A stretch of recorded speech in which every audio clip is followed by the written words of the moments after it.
My self Sardar Singh, SPC government college BM. Good morning विद्यार्थियों। आज आपका टॉपिक होगा BA part first physical geography में सूर्य से जो तापमान हमारे को प्राप्त होता है उसके स्रोत कौन कौन से हैं और पृथ्वी पर तापमान का जो वितरण है उसको प्रभावित करने वाले कौन कौन से कारक है या सूर्य तप को प्रभावित करने वाले कारक कौन से हैं उसके बारे में स्टडी करेंगे। इसके अलावा सूर्य से जो तापमान प्राप्त होता है और पृथ्वी के बीच में और सूर्य के बीच में जो तापमान प्राप्त होता है उसका उष्मा बजट पृथ्वी पर किस प्रकार का है उसके बारे में स्टडी करेंगे। तो विद्यार्थियों, सूर्य से जो भूतल को तापमान प्राप्त करता है तो ये लघु तरंगों और दीर्घ तरंगों दोनों के रूप में प्राप्त होता है। तो सबसे पहला है लघु तरंगे। इन तरंगों को पैरामैग्नेटिक किरणें भी कहा जाता है, अल्ट्रावायलेट रेज भी कहते हैं। उनकी लंबाई जो सबसे कम होती है। मध्यम तरंगे होती है, ये कुल ऊर्जा के 52% भाग रखती है और ये धरातल पर तरंगों के रूप में, दीर्घ तरंगों के रूप में प्राप्त ये तरंगें सफ़ेद रंग की होती है और कभी कभी ये 7 रंगों में दिखाई देती है और इन तरंगों के द्वारा वायुमंडल गर्म नहीं होता है। तीसरे प्रकार की तरंगें होती है लॉन्ग वेव्स, दीर्घ तरंगे। ये लंबी तरंगें होती है जो उससे 42% होती है ये, और जिनकी लंबाई कुछ बड़ी होती है और ये वायुमंडल को अधिक गर्म करती है। अब हम बात करें सूर्य ताप का वितरण, डिस्ट्रीब्यूशन ऑफ इंसोलेशन। सूर्य ताप का जो सर्वाधिक वितरण है वो भूमध्य रेखा पर मिलता है, क्योंकि यहाँ पर दिन रात की लंबाई यानी पृथ्वी की दैनिक गति के कारण बराबर होती है। परंतु सूर्य के उत्तरायण और दक्षिणायन होने की स्थिति में यहाँ पर भी विषुवत रेखा पर इसके कारण भी दिन और रात के अंतर में कभी भी वेरिएशन आ जाता है, अंतर आ जाता है। तो विद्यार्थी हम यदि देखें तो ध्रुवों पर तो सूर्य ताप का जो वितरण है वो भूमध्य रेखा का लगभग 40% ही होता है। सूर्य ताप के वितरण में वायुमंडल पर हुए जो उसका अवशोषण है, परावर्तन है, प्रकीर्णन है, उसके ऊपर डिपेंड करता है और ये क्रियाएं पृथ्वी तल पर होती रहती है। सूर्य ताप को जो उसका वितरण है उसको प्रभावित करने वाले कौन कौन से कारक है। सबसे पहला कारक है सूर्य की किरणों का कोण।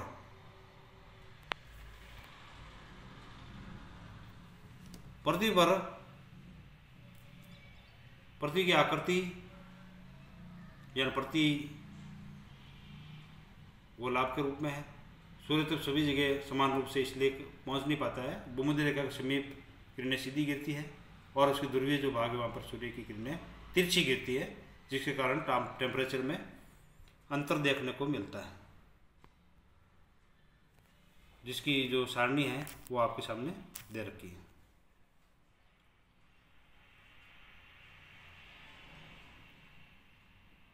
दूसरा पॉइंट है विद्यार्थियों,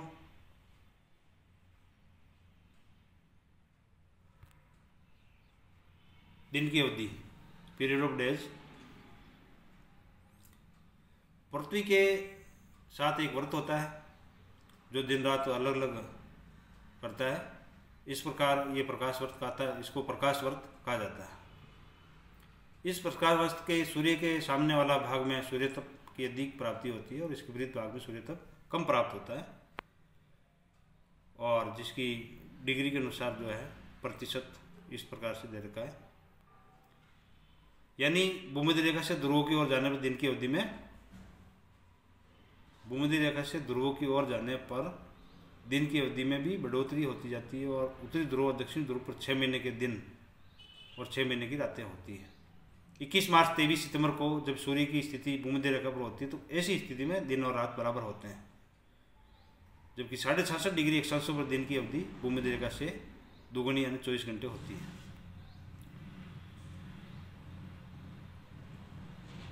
फिर विद्यार्थी हम बात करें इसके तीसरा पॉइंट, सूर्य से दूरी। सूर्य ताप को प्रभावित करने वाला तीसरा पॉइंट है सूर्य से पृथ्वी की दूरी। सूर्य से पृथ्वी की दूरी सदैव समान नहीं रहती है, क्योंकि पृथ्वी का परिक्रमण जो पथ है वो अंडाकार है। यानी 3 जनवरी के दिन पृथ्वी सूर्य के सबसे समीप होती है, इस स्थिति को उपसौर कहा जाता है। और ऐसी स्थिति में 14.73 करोड़ किलोमीटर ये दूर होती है, जबकि 4 जुलाई को दोनों के बीच अधिकतम दूरी 15-20 करोड़ किलोमीटर की दूरी इनके बीच होती है, और ऐसी स्थिति को अपसौर कहा जाता है। तो इस तरह से सूर्य व पृथ्वी के बीच दूरी का जो सूर्य ताप पर प्रभाव है, इन दोनों स्थितियों में अपसौर या उपसौर में 7% तापमान का अंतर हो जाता है, और निकट स्थिति में 7% अधिक व दूर स्थित 7% कम तापमान मिलता है। 3 जनवरी को उत्तरी गोलार्ध में 4 जुलाई की अपेक्षा ताप मिलना चाहिए, किंतु इसका उल्टा होता है। कुल मिलाकर यह सूर्य की जैसे दूरी, पृथ्वी की दूरी है, वो सूर्य ताप को प्रभावित करती है। फिर विद्यार्थियों, वायुमंडल की मोटाई, वायुमंडल की जो मोटाई है वो भी सूर्य ताप को प्रभावित करती है। तिरछी किरणें न केवल धरातल के अधिक भाग को घेरती है, अपितु उसे अधिक वायुमंडल को पार करना पड़ता है, अतः अधिकांश ऊष्मा वायुमंडल में ही क्षीण हो जाती है, जबकि वायुमंडल में व्याप्त गैस से जलवाष्प ऊष्मा उसका अवशोषण करती रहती है। इस प्रकार शीतोष्ण व शीत कटिबंधों में सूर्य ताप कम प्राप्ति के कारण वहाँ पर जो सूर्य की तापमान है वो कम प्राप्त होता है, जबकि उष्ण कटिबंधीय भागों में सूर्य ताप अधिक प्राप्त होता है, क्योंकि वहाँ कम वायुमंडल को पार करना पड़ता है, अतः सूर्य ताप वहाँ पर अधिक पाया जाता है। यानी वायुमंडल की जो मोटाई है वो सूर्य ताप को प्रभावित करती है।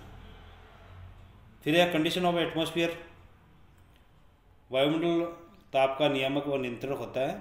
वायुमंडल से गुजरती सूर्य किरणों को ये लघु धूल कणों, जलावाष्प, प्रकीर्णन, परावर्तन, अवशोषण आदि क्रिया पर ये निर्भर करता है।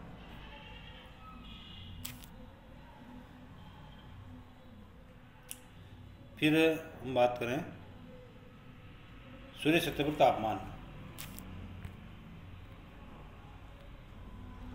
सूर्य जो सतह है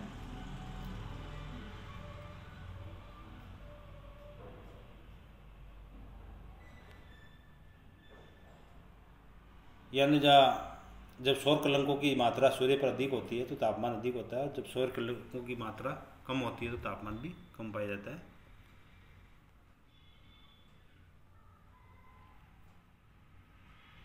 फिर उसके बाद में नेक्स्ट है धरातल का स्वभाव और रंग। धरातल का स्वभाव और रंग स्थल और जल की विषमता के कारण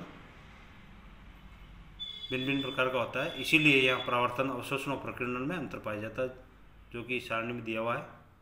जहाँ धरातल की मिट्टी काली और गहरे रंग की होती है वहाँ सूर्य ताप अधिक या वह सूर्य ताप को अधिक ग्रहण करती है।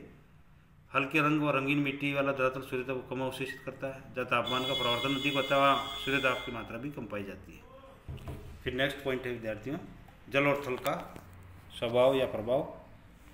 जल धीरे धीरे गर्म होता है, धीरे ठंडा होता है, जबकि स्थल जल्दी ठंडे और जल्दी गर्म हो जाते हैं। इसी कारण मादी विभागों में तापांतर अधिक पाया जाता है और जलीय भागों में तापांतर कम पाया जाता है। फिर जल और स्थल और जल का जो सूर्य ताप का प्रभाव है वो इस सारणी में दिया हुआ है। थैंक यू, धन्यवाद।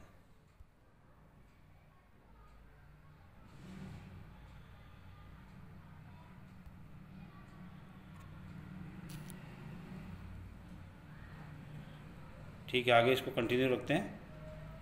फिर विद्यार्थी हम बात करते हैं भूमंडलीय या जैविक या ग्लोबल ऊष्मा बजट।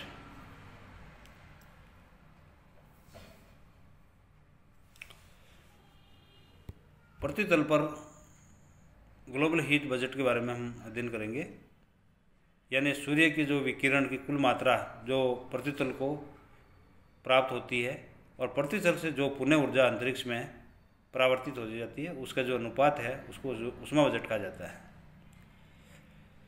तो ऊष्मा बजट को जो प्रभावित करने वाले कारक है विद्यार्थी, उसमें है सूर्य की किरणों का कोण, दिन की अवधि, जल और थल का प्रभाव, वायुमंडल की मोटाई, वायुमंडल की अवस्था, धरातल का स्वरूप और रंग, सूर्य से पृथ्वी की दूरी, सौर कलंकों की संख्या, ये सारे के सारे भूमंडलीय ऊष्मा बजट को प्रभावित करते हैं। आपके सामने ये एक डायग्राम दे रखा है भूमंडलीय ऊष्मा बजट का। ऊपर लिखा हुआ शॉर्ट वेव सोलर रेडिएशन। तो इसमें देखो आप टोटल सोलर रेडिएशन 100% है, और 100% में से उसमें से देखो आप क्लाउड्स है